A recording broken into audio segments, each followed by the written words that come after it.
3 ಎಕರೆ ಒಳಗಡೆ ಕೊಡಬೇಕು ಅಂತ ಸರ್ಕಾರದ ಆದೇಶ. ಅದನ್ನು ಡಿಸ್ಟರ್ಬ್ ಮಾಡ್ತಾರೆ. ಎಲ್ಲ 3 ಎಕರೆ ಒಳಗಡೆ ಇರ್ತಕ್ಕಂಥದ್ದನ್ನೇ ಡಿಸ್ಟರ್ಬ್ ಮಾಡ್ತಾರೆ. ಹೈಕೋರ್ಟ್ ಆದೇಶದ ಪ್ರಕಾರ ಗೋಮಾಳ ಜಮೀನನ್ನು ಯಾರೂ ಆಕ್ಯುಪೈ ಮಾಡ್ಕೋಬಾರ್ದು, ಫಾರೆಸ್ಟ್ನವರು ಮಾಡಬಾರ್ದು ಸರ್. ಸುಮಾರು ಒಂದು 5 ರಿಂದ 6 ಸಾವಿರ ಎಕರೆ. 3 ಎಕರೆ ಇಂಡಿವಿಜುವಲ್ ಹೆಸರು. ಹೌದು ಸರ್,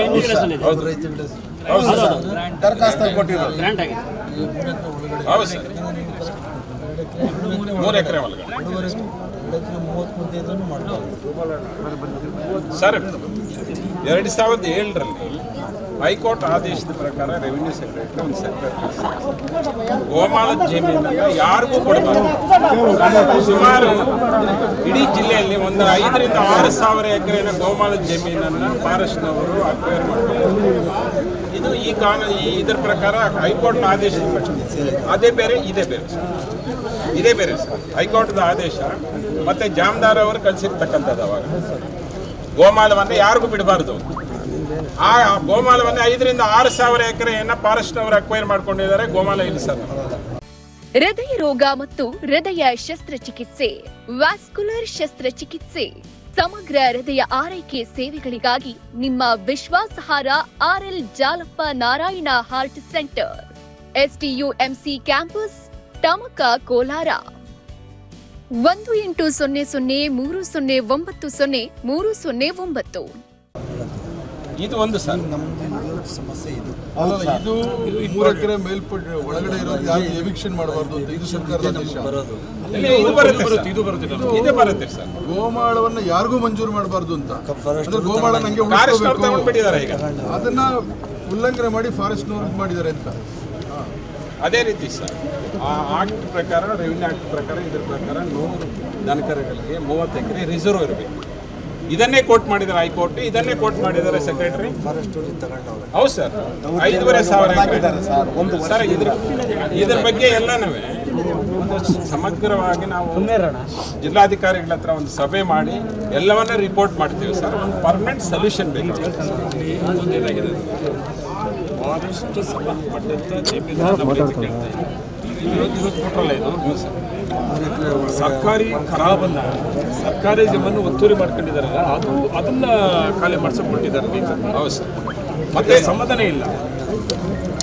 ಈ ಪಾಯಿಂಟ್ ಒಂದೇ ಒತ್ತುವರಿ ಮತ್ತು ಆತನ ಪಟ್ಟಾ ಜಮೀನು ಸೇರಿ 3 ಎಕರೆಗಿಂತ ಕಡಿಮೆ ಇರುವ ಅರಣ್ಯ ಒತ್ತುವರಿದಾರರನ್ನು ಒಕ್ಕಲೆಬ್ಬಿಸಬಾರದು. ಇದೇ ಬಂದ್ಬಿಡ್ತಲ್ಲ. ಇಲ್ಲ ಸರ್, ಇದು ಸಪರೇಟ್ ಸರ್. ಇದು ಅರಣ್ಯ ಸಪರೇಟ್, ಇದು ಗೋಮಾಳ ಸಪರೇಟ್. ಅಲ್ಲೇ ಕವರ್ ಆಗುತ್ತಲ್ಲ.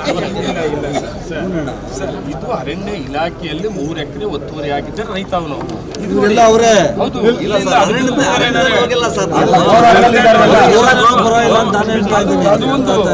ಇನ್ನೊಂದು ಕಡೆ ಏನಾಗಿದೆ, ಸರ್ಕಾರಿ ಖರಾಬ್ ಜಮೀನಲ್ಲಿ ಒತ್ತುವರಿ ಮಾಡ್ಕೊಂಡು ಗಿಡ ಹಾಕೊಂಡು ನಮ್ದು ಹೋಗ್ತಾ ಇದಾರಲ್ಲ, ಅದು ನಮ್ಮದೇ ಅಂತ ಇದೆ ಸರ್. ಈಗ ದಯವಿಟ್ಟು 1 ನಿಮಿಷ ಅವರು ಚೆನ್ನಾಗಿ ಈಗ ಅರಣ್ಯ ಇಲಾಖೆಯಲ್ಲಿ ಒರಿಜಿನಲ್ ಅರಣ್ಯ ಇಲಾಖೆ ಏನಿದೆ ಅದರಲ್ಲಿ 3 ಎಕರೆ ಒಳಗಡೆ ರೈತರು ಒತ್ತುವರಿ ಮಾಡ್ಕೊಂಡಿದ್ರೆ ಅವ್ರಿಗೆ ಬಿಡಬೇಕು ಅನ್ನೋದು ಅದು ಪ್ರತ್ಯೇಕ.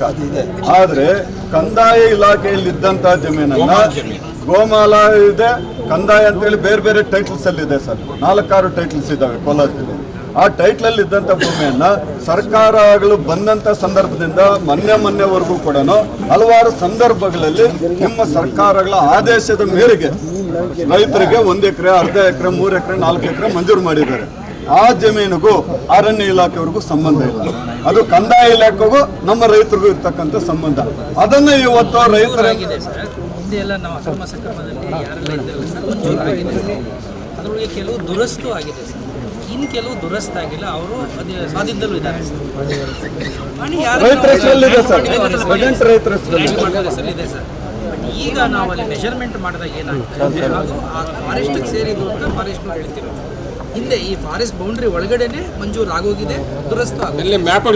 ಆ ವಿಚಾರನ ನಾವೀಗ ಫೈನಲ್ ಜಾಯಿಂಟ್ ಸರ್ವೆ ಒಂದು ಮಾಡಿದ್ದೀವಿ ಸರ್. ಇವ್ರು ಹೇಳಿದ ಊರೆಲ್ಲ SIT ಆಗಿದೆ. ಈಗ SIT ನಲ್ಲಿ ಹೇಳೋ ಪ್ರಕಾರ ಇಂಥವನ್ನೆಲ್ಲ ಗುರುತಿಸ್ಬಿಟ್ಟು ರೆಕಮೆಂಡೇಶನ್ಸ್ನ ನೀವು ರಾಜ್ಯ ಸರ್ಕಾರದ SIT ಮುಂದೆ ಸಲ್ಲಿಸಬೇಕು.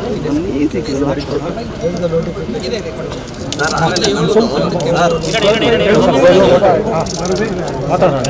ಫಾರೆಸ್ಟ್ ಆಫೀಸರ್ ಹೇಳೋದು SIT ಮಾಡಬೇಕು, ಕಳಿಸಿ 27/10 ಅವರು ಕೊಟ್ಟಿದ್ದಾರೆ ಸರ್. ಇದರೊಳಗಡೆ ಎಷ್ಟು ಏನೇನು ಕ್ರಮ ವಹಿಸಬೇಕು ಅಂತ ಹೇಳಿದ್ರೆ ನೋಡಿ 6ನೇ ಪಾಯಿಂಟ್ ಸರ್, ಅವ್ರ ಕೆಲಸ ಕಾರ್ಯವ್ಯಾಪ್ತಿ ಒಬ್ಬ ಅರಣ್ಯ ಸಂರಕ್ಷಣಾಧಿಕಾರಿಗಳು ಅಧಿಸೂಚಿತ ಅಂದರೆ ನೋಟಿಫೈಡ್ ಫಾರೆಸ್ಟ್ ಅಂದರೆ ಕಂದಾಯ ಇಲಾಖೆಯಿಂದ ಖಾಸಗಿ ವ್ಯಕ್ತಿಗಳು, ಖಾಸಗಿ ಸಂಸ್ಥೆಗಳು ಹಾಗೂ ಸರ್ಕಾರಿ ಸಂಸ್ಥೆಗಳಿಗೆ ಹಂಚಿಕೆ ಮಂಜೂರು ಮಾಡಲಾಗಿರುವ ಪ್ರದೇಶಗಳ ಲಭ್ಯವಿರುವ ಪಟ್ಟಿಯನ್ನು ಜಿಲ್ಲಾ ಮಟ್ಟದ ವಿಶೇಷ ತನಿಖಾ ತಂಡಕ್ಕೆ ಒದಗಿಸತಕ್ಕದ್ದು ಯಾರು DF.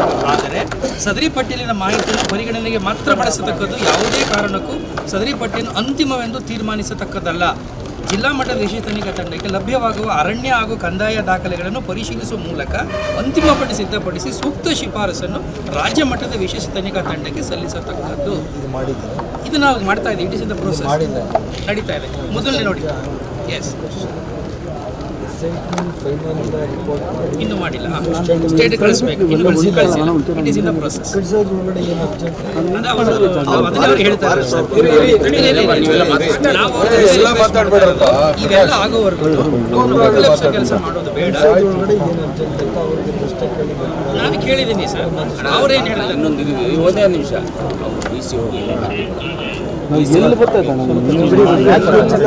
ಹೌದು, ಅವ್ರ ಆಕ್ಷನ್ ತಗೋಬೇಕು. ಅವ್ರ ಬೆಲೆ ಇಲ್ಲ, ಮಾಹಿತಿ ಕೊಡ್ತಾ ಇದ್ದಾರೆ, ಕೇಳಿ ಅವ್ರಿಗೆ ಮಾಹಿತಿ ಬರುತ್ತೆ. ಕೇಳಿ ಬಂದಿದ್ದು ನನ್ನ ಹತ್ರ ನಾನು ಹೇಳಿದೆ, ಮುಂದೆ ಇಂದಮ್ಮ ನೀನು ಹಂಗೆಲ್ಲ ಮಾಡೋದಿಲ್ಲ, ಮುಂದಕ್ಕೆ ಹಾಕಬೇಕು, ನಾನು ನಾಳೆ KDP ಮಾತಾಡ್ತೀನಿ.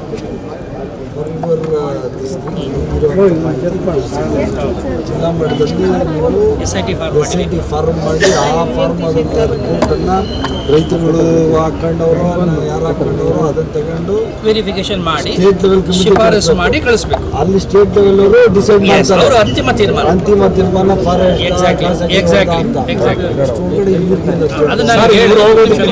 ಅದಕ್ಕೆ ನಾನು ಹೇಳಿದೆ, ಅವ್ರು ಇಲ್ಲ ನಾವು ಪ್ಲಾಂಟೇಶನ್ ಮಾಡಬೇಕು, ಅವ್ರು ವಕ್ಲಿಪ್ಸಿದ್ದೀವಿ, ನಮ್ಮ ಜಾಗ ಅದು ಅಂತ ಅವ್ರು ಹೇಳ್ತೀನಿ. ಮೊದಲು ನಾನೀಗ ನಾನು ಹೇಳ್ತಾ ಇದ್ದೀನಿ, ಇದ್ದಾರಲ್ಲ ಎಲ್ಲ ಆಫೀಸರ್ ಸರ್, ನೀವು ಯಾರು ದಯವಿಟ್ಟು ಚಿಂತೆ ಮಾಡುವಂಥ ಅವಶ್ಯಕತೆ ಇಲ್ಲ. ನಾನು ನೀವು ಒಳಗಡೆ ಕೂತ್ಕೊಂಡು ಆದೇಶ ಮಾಡ್ತೀನಿ. ಈ SIT ಇದು ಗೊತ್ತಿದ್ರಲ್ಲ, ಇದು ಹೌದೌದು ಸರ್, ಯಾರ್ಯಾರು ಮಾಡಿದ್ದಾರೆ, ಸಪೋಸ್ ಮಾಡಿದ್ರೂ ಸಹ ಅದನ್ನು ಇವರು ಒಕ್ಕಲಿಪ್ಸಂಗಿಲ್ಲ. SIT ಮುಗಿಸುವವರೆಗೂ SIT ತಗೊಂಡು ರಾಜ್ಯ ಮಟ್ಟದ SIT ಅವರಿಗೆ ಶಿಫಾರಸು ಮಾಡಿ ಅವರು ಫೈನಲ್ ಮಾಡಿ ವೈದ್ಯ ಸುರೇಶ್ ತಪ್ಪ, ಅನಿಲ್ ತಪ್ಪ, ಅಂದರೆ ಉದಾಹರಣೆ ನಿಮ್ಮದು ತಪ್ಪ, ಅವ್ರ ತಪ್ಪ, ಅವ್ರ ತಪ್ಪ ಅಂತ ಅವ್ರು ಹೇಳೋ ತನಕ ಇವರು ಯಾರು ಒಕ್ಕಲಿಸ್ಬಾರ್ದು. ಅದನ್ನು ನಾನು ಮಾಡ್ತೀನಿ. ನಾನೀಗ ಮಾತಾಡಿ ಉಳಿದಂಗೆ ಅದೊಂದು ಪಾಯಿಂಟ್ ಒಂದಾಯಿತು ಅಂತ ಸರ್. SC ST ಅದರ್ಸ್ ಹೇಳ್ಬಿಡ್ತೀನಿ. SC ST ಸರ್, ನಾನು ಹೇಳ್ಬಿಡ್ತೀನಿ. ಅದೊಂದು ವಿಚಾರ ಆಯಿತಾ, ಬರೋಂಗಿಲ್ಲ, ಅವರು ಪ್ಲಾಂಟೇಶನ್ನು ಮಾಡೋಂಗಿಲ್ಲ. ಅದ್ರ ಜೊತೆಯಲ್ಲಿ ಈಗ 3 ಎಕರೆದು ಒಂದು ಐತೆ, 3 ಎಕರೆ ತನಕ ನಿಮ್ಗೆ ಯಾರಿಗೂ ಸ್ಯಾಂಕ್ಷನ್ ಆಗಿದೆ ಅವ್ರನ್ನೂ ನೀವು ಒಕ್ಕಲಿಪ್ಸಿಲ್ಲ ಅಂತ ಸರ್. ಆ ಪಾಯಿಂಟು 8ನೇ ಪಾಯಿಂಟಲ್ಲಿ ಇದೆ ನೋಡಿ ಸರ್. ಒಂದು ವೇಳೆ ಏನಾದರೂ ಸರ್ಕಾರ ಇದಕ್ಕೆ ಅರಣ್ಯ ಇಲಾಖೆಯನ್ನು ಅರಣ್ಯ ಜಮೀನಿನ ಮಂಜೂರು ಮಾಡಿದರೆ ಅದು ಸಾರ್ವಜನಿಕ ಹಿತದೃಷ್ಟಿಯಿಂದ ಸರಿ ಕಂಡು ಬಂದಲ್ಲಿ ಅದಕ್ಕೆ ಗೈಡೆನ್ಸ್ ವ್ಯಾಲಿ ಕಟ್ಟಿಸ್ಕೊಂಡು ಅದು ನೀವು ಶಿಫಾರಸು ಮಾಡಬೇಕು, ನೀವು ತೀರ್ಮಾನ ಮಾಡೋಂಗಿಲ್ಲ ಅಂತ ಎಲ್ಲ ರಿಪೋರ್ಟ್ಸ್ ಎಕ್ಸಾಕ್ಟ್ಲಿ ಸ್ಟೇಟ್ ಹೋಗ್ಬೇಕು ಸರ್. ಸ್ಟೇಟ್ಗೆ ಹಾಕ್ಬಿಡಿ. ಅವ್ರು ಯಾರು ನಿಮ್ಮದೇ ಕಂಪ್ಲೀಷನ್ ನಮ್ಮದು SIT ಯಜಮಾನ್ರೆ ಎಲ್ಲ ಕಂಪ್ಲೀಟ್ ಆಗಿ ನೀವೇನು ಪೊಲೀಸ್ ಒಂದು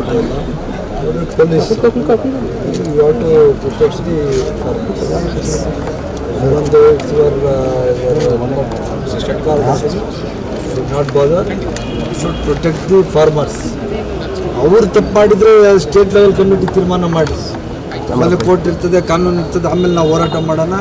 DC ವರ್ಗ ನಿಮ್ಗೆ ಅಧಿಕಾರ ಇದೆ, ಇದನ್ನು ರೈತರಿಗೆ ಕೊಡುವಂಥ ಅಧಿಕಾರ ನಿಮಗಿದೆ ಸರ್. ಆಗ್ತಾ ಇಲ್ಲ ಸರ್, SC ST ಬಿಡಿ.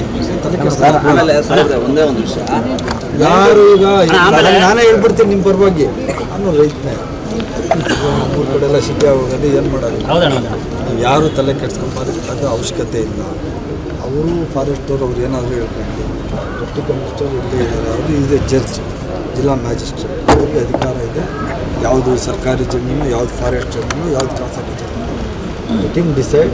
ಸ್ಟೇಟ್ ಲೆವೆಲ್ಗೆ ಹೋಗಲಿ, ಅಲ್ಲಿ ತೀರ್ಮಾನ ಮಾಡ್ಕೊಂಡು ನಿಮ್ಮ ಪರವಾಗಿ ಏನು ಶಿಫಾರಸು ಮಾಡಬೇಕು ಅದನ್ನು ನಾನು ಮಾಡ್ತೀನಿ, DC ಅವರು ಮಾಡ್ತಾರೆ. ನಿಮ್ಮ ಜಮೀನು ಕಾನೂನುಬದ್ಧವಾಗಿದ್ರೆ ನಿಮ್ಗೆ ಕೊಡುವಂಥದ್ದಿಲ್ಲ. 2020ರಲ್ಲಿ ಲಾಕ್ಡೌನ್ ಆಯ್ತಲ್ಲ ಸರ್, ಆ ಸಂದರ್ಭದಲ್ಲಿ ಒಂದೇ ದಿನ 23,000 ಎಕರೆ ಭೂಮಿ ಶ್ರೀನಿವಾಸಪುರ ತಾಲೂಕೆಂದು ಕಂದಾಯ ಇಲಾಖೆಯಿಂದ ಅರಣ್ಯ ಇಲಾಖೆಗೆ ಮರ್ಜ್ ಮಾಡಿದ್ದಾರೆ ಸರ್. ಅದರಲ್ಲಿ ರೈತರು ಇದ್ದಾರೆ, ರೈತರು ಅಲ್ದರ ಇನ್ನು ಸರ್ಕಾರದ ಅಧೀನದಲ್ಲೇ ಇರತಕ್ಕಂಥ ಭೂಮಿನೂ ಇದೆ. ಈಗ ಆ ರೈತರ ಪರಿಸ್ಥಿತಿ ಏನಾಗಬೇಕು ಅಂತಕ್ಕಂಥ ಪ್ರಶ್ನೆ ಇದೆ.